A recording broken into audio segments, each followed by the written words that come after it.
चाहता हूं कि समान प्रशासन का संकल्प जो जवाब में उल्लेखित है उसको स्पष्ट करें। माननीय मंत्री। माननीय अध्यक्ष महोदय, इस विषय को हमने पुनः समीक्षा की थी उस आदेश के आलोक में समान प्रशासन का, और जो कोर्ट से भी एक आदेश पारित हुआ था उसके आलोक में भी। तो कुल मिलाकर के अब जो हम लोगों ने आंकड़ा पाया है वो 7,000 से कुछ ज्यादा है, और उसकी ताकि वैसे शिक्षकों को जो दिव्यांग बच्चियों को पढ़ा सके उसकी अधियाचना हमने पुनः उसकी समीक्षा करके बीपीएससी को भेज दी है कि वो शिक्षक जो क्वालिफाई करेंगे बीपीएससी के थ्रू, जो दिव्यांग बच्चों को पढ़ाने के लिए सक्षम होंगे, उनकी संख्या 7,000 से ज्यादा होगी। तो समान प्रशासन का जो निर्देश है और माननीय उच्च न्यायालय का भी एक निर्देश था, वहाँ भी एक रीट हुआ था, दोनों मिला करके हम लोगों ने इसको समीक्षा की है और भेज दिया है। और हम लोगों ने पुनः आग्रह किया है कि बीपीएससी जल्द से जल्द उनका प्रकाशन करे, उनके नियुक्ति के जो भी प्रक्रिया है, ताकि हम उनको विभाग में ले सकें। आपका काम तो हो गया। अध्यक्ष महोदय, इसमें पहले मैंने कहा कि जवाब में भेग है सरकार का जवाब, और डोमिसाइल नीति लागू करना था, और बाहरी जो व्यक्ति है दिव्यांग का, उसमें 121 व्यक्तियों को, दिव्यांगों को बहाली की गई है दूसरे राज्यों के लोगों का, और इस राज्य में केवल 44 व्यक्तियों को ही बहाली की गई है। तो सरकार का जो नीति है उसका उल्लंघन, खुला उल्लंघन है कि दूसरे राज्यों के दिव्यांगों को, हाँ, सरकार स्पष्ट करे कि जिन 121 दूसरे राज्य के अभ्यर्थियों का चयन हुआ है उनमें से कितने अभ्यर्थी गैर आरक्षित वर्ग के अंतर्गत चयनित हुए हैं। अध्यक्ष महोदय, इसमें कोई उल्लंघन नहीं हुआ किसी नीति का।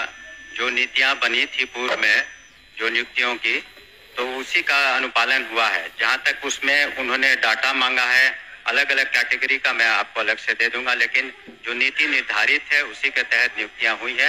ये अलग बात है कि वहां पर संख्या ज्यादा है, इसलिए हम लोगों ने पुनः समीक्षा की, जैसा कि हमने बताया कि 7,000 से ज्यादा इस बार हम लोग नियुक्तियां करेंगे। और जो डोमिसाइल नीति की आप बात कर रहे हैं उसके बारे में अभी तत्काल वो लागू नहीं। अध्यक्ष महोदय, और समाचार पत्रों में भी निकला था, और जो समाचार पत्र में निकला था उसी के आलोक में हमने यह प्रश्न किया था। तो इसलिए जवाब दिया उन्होंने। नहीं, वो कह रहे हैं कि डोमिसाइल नीति का हमारा कोई विचार नहीं है। तो आपकी सरकार ने विचार किया कि हम अपने राज्य के दिव्यांगों को प्राथमिकता देंगे। आपने प्राथमिकता कहाँ दिया? दूसरे राज्यों के 121 अभ्यर्थियों को आपने प्राथमिकता दिया। टीचर में भी वही हाल हुआ, दूसरे के राज्य के लोग चले आए और इस राज्य का बेरोजगार ही रह गया। मैं तो पूछा सकता, लेकिन उसका जवाब वो सही नहीं दे पाए ना। समीक्षा क्या है? सरकार राज्य के कितने दिव्यांग अभ्यर्थियों का चयन 36 और लंबवत आरक्षण कोटि के तहत किया है, वर्ग वाइज स्पष्ट करें। माननीय मंत्री। अध्यक्ष महोदय, जो उसमें आरक्षण नीति का अक्षर से पालन हुआ है और उसका हम आपको ब्रेकअप दे देंगे, और आगे जो हम लोग 7,000 से ज्यादा नियुक्तियां करेंगे बीपीएससी में, उसका भी हम लोग अनुपालन उसमें करेंगे। और जहां तक डोमिसाइल की बात कर रहे हैं, उसमें जो इस तरह की कही जा रही कि बातें कि 70% या 80% दूसरे राज्य के, ये गलत है। जो हम लोगों ने अभी तक TRE 3 वगैरह में देखा है तो 20-22% का है, 80% करीब यहीं के शिक्षक शिक्षिकाएं हैं। अध्यक्ष महोदय,